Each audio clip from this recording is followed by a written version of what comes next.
Here's how the Jewish mindset builds wealth from scratch. Do you ever wake up at 3 a.m., your mind racing with worry about money?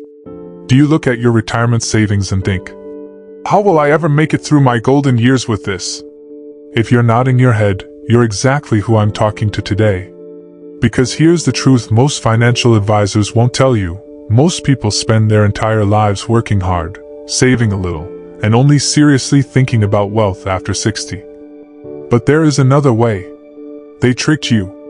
Success isn't about the luxury car, the vacation home, or the country club membership. Those are just the golden handcuffs that keep you trapped in the rat race until you're too tired to enjoy life. Let me share something personal. At 35, I was completely bankrupt. My business had failed, creditors were calling daily, and I had to move back in with my parents, humiliating at any age, but especially in your 30s.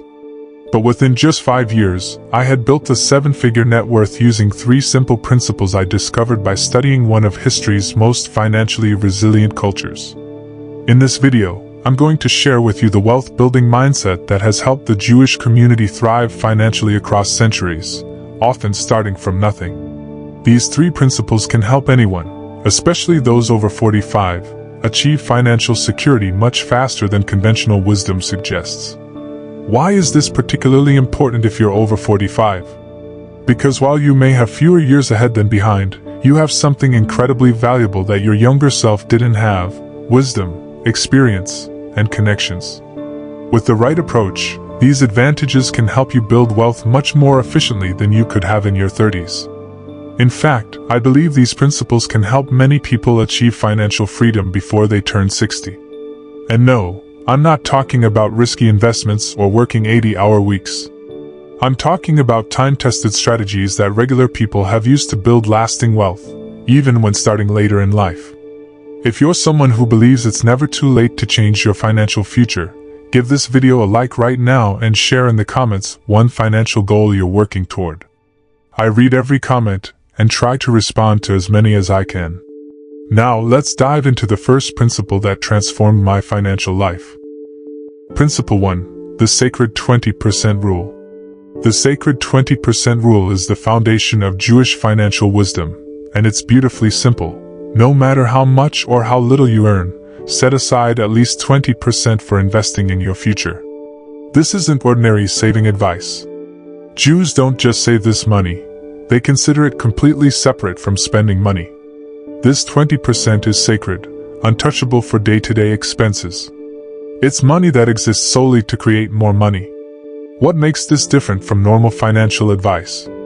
Most experts suggest, save what you can after expenses, which often means saving nothing. The sacred 20% rule flips this completely. Take your 20% first, then figure out how to live on what remains. Let me share a real-life example that might feel familiar. Martha was a 58-year-old school secretary earning $48,000 annually. After her husband passed away, she had only $23,000 in savings and feared she'd be working until she was 80. Instead of panicking, she applied the sacred 20% rule. Martha automatically transferred 20% of every paycheck to a separate investment account before paying any bills. This meant making difficult choices, downsizing to a smaller home, learning to cook instead of eating out, and saying no to some family gatherings that required travel.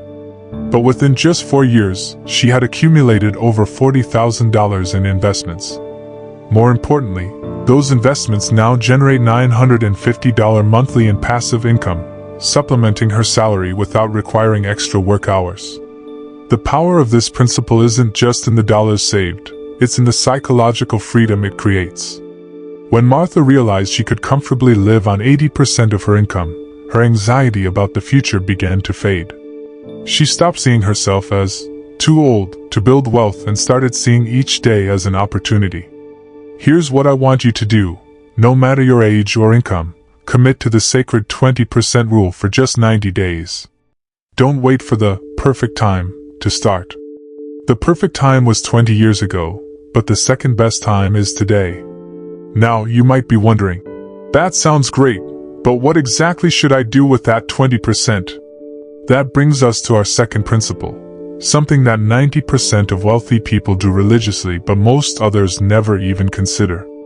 This next principle is how ordinary people transform modest savings into substantial wealth, even when starting in their 50s or 60s. Now that you understand the power of the sacred 20% rule, let's explore the second principle that can transform your financial situation even if you're starting from scratch at 55, 60, or beyond. This principle is something I've observed in Jewish communities for generations. Principle 2, the Knowledge First Investment Rule. The Knowledge First Investment Rule is simple but profound. Never invest in anything you don't understand. In Jewish tradition, there's a saying, if you want to grow your money, first grow your wisdom. Most of us were taught to hand our money over to experts and hope for the best. We're told investing is complicated and should be left to professionals. But this approach disconnects you from your money and often leads to poor returns and high fees. The Knowledge First rule teaches the opposite. Before you invest a single dollar, invest time in understanding where that dollar is going. This doesn't mean you need a finance degree or to become an expert in everything. It simply means understanding the basic mechanics, risks, and potential returns of any investment you make. Let me share David's story. At 56, David retired from teaching with what most financial advisors would consider inadequate savings, about $215,000. Instead of panicking or gambling on high-risk investments to catch up, David spent 3 months studying real estate in his local market. He didn't just read books, he attended property auctions, joined a local real estate investors group, and offered to help a successful investor with property showings in exchange for mentorship. He gained practical knowledge that no course could provide. With his newfound confidence, David used $180,000 to purchase 2 small rental properties needing minor repairs. He completed most renovations himself, learning from YouTube videos and his mentor's advice. Within 2 years, these properties were generating $2,100 monthly in net income, nearly replacing his teaching salary.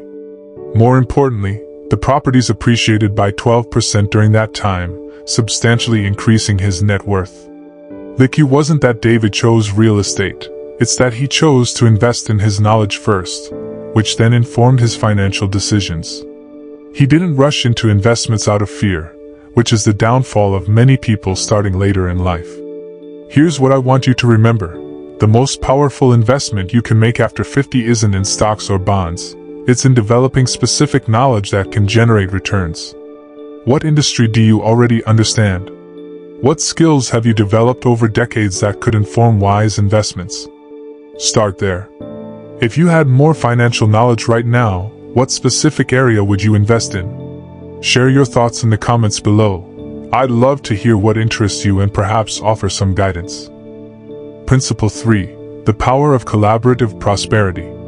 This brings us to our third principle, one that has sustained Jewish communities through centuries of economic challenges: collaborative prosperity. This principle recognizes a fundamental truth about wealth creation.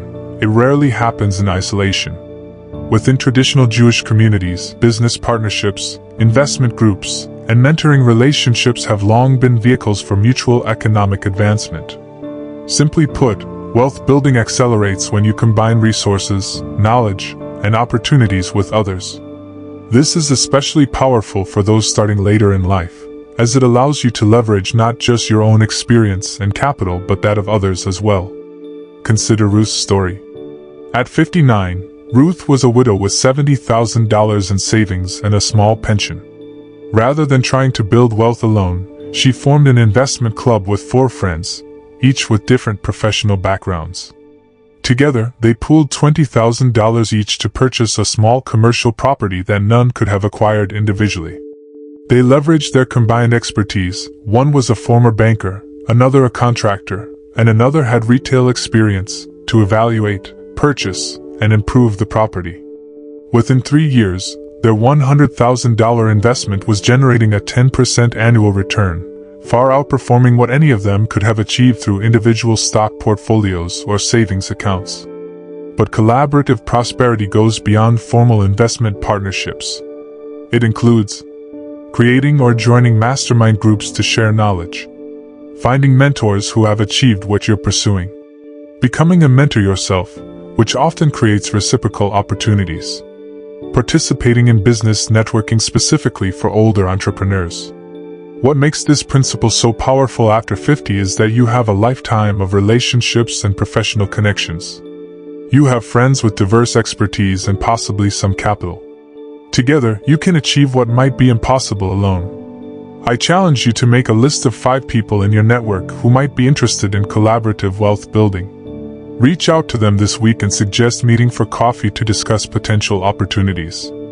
If your financial situation improves significantly, what's the first thing you would upgrade in your life? A new home? More travel? Supporting family? Share in the comments. I'm curious about what matters most to you at this stage of life. Remember, one of the biggest regrets I hear from people in their 70s and 80s isn't that they didn't save enough. It's that they tried to do everything alone. They didn't leverage the power of community and shared knowledge in building wealth. Now, let's quickly review what we've discovered. The sacred 20% rule teaches us to set aside at least 20% of our income first, before any other expenses, to build wealth. This simple habit creates both financial momentum and peace of mind. The knowledge first investment rule reminds us to invest time in understanding before investing money. This protection against costly mistakes becomes even more valuable when we have fewer years to recover from financial setbacks. The collaborative prosperity principle shows us that wealth building accelerates when we combine resources and knowledge with others. At our age, we have rich networks that can be leveraged for mutual benefit. These principles have transformed countless lives, and they can transform yours too. The key is to start implementing them today, not next month or next year. Remember, it's never too late to change your financial trajectory. Your age isn't a disadvantage. It's actually an advantage. You have wisdom, experience, and perspective that younger people simply haven't had time to develop. These qualities are powerful assets when applied with the right principles. I'd love to hear which of these principles resonated most with you. Share your thoughts or questions in the comments below. Your experience might be exactly what another viewer needs to hear today. If you found value in this video, please hit the like button and subscribe to the channel. I release new videos every week on building wealth at any age, and I'd hate for you to miss them. Remember, the best time to plant a tree was 20 years ago. The second best time is today. Your future self will thank you for the actions you take right now. You've got this, and I'm here to support you every step of the way.